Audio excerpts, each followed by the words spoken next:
Hey everybody, this is the third in a series of videos about how to create an array function. So just to review, I got an email a couple of weeks back asking me to come up with a solution to a problem, and the solution to the problem was ridiculous. It was this thing over here. And in order to show you how to accomplish something like this, I want to show you a bunch of different things all in a series of videos.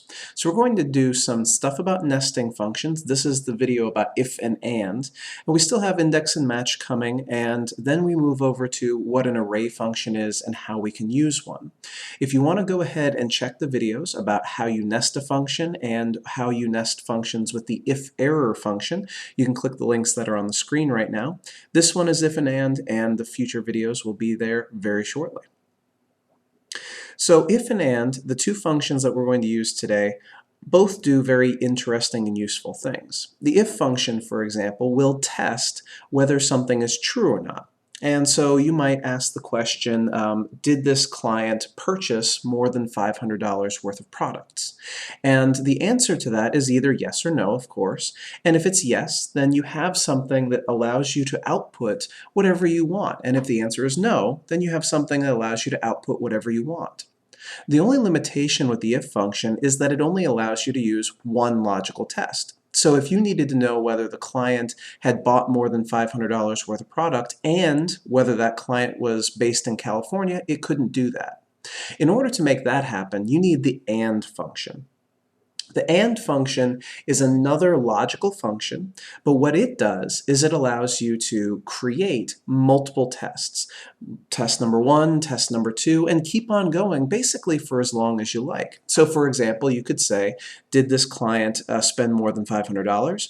Is this client located in California? And potentially something like, is this client one of our subscription members?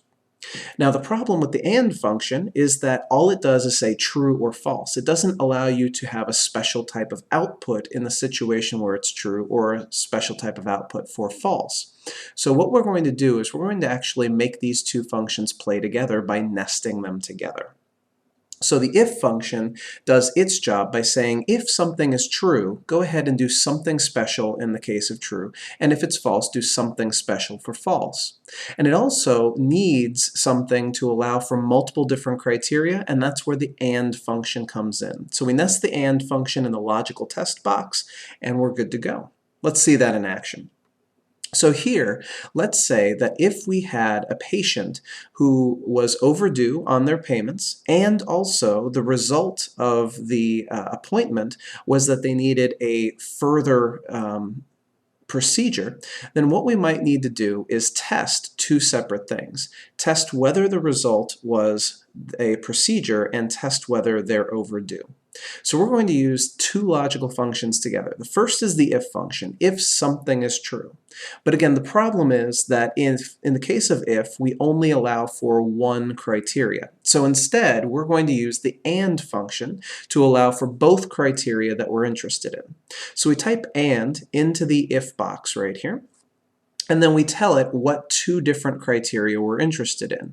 The first criteria is that cell I4 is equal to a procedure, which in this case it's not, of course. And then the second one is that cell L4 is overdue. So cell L4 is equal to overdue. Now once that's done, all I've got to do is put in something special if they are overdue and need a procedure, and something if they're not. So I'll go with call patient and not applicable. And of course here, this person is not overdue, so it's not applicable. This person is also not overdue, so it's not applicable. And when we get down to this person who is overdue, but they don't need a procedure, well then it's still not applicable. We'll autofill the rest of the way down, and you can see here that finally we have a patient who is both overdue and who needs a further procedure, so we will call that patient. We scroll down further, we see that this person is also overdue and also needs a procedure. This person is overdue and needs a procedure.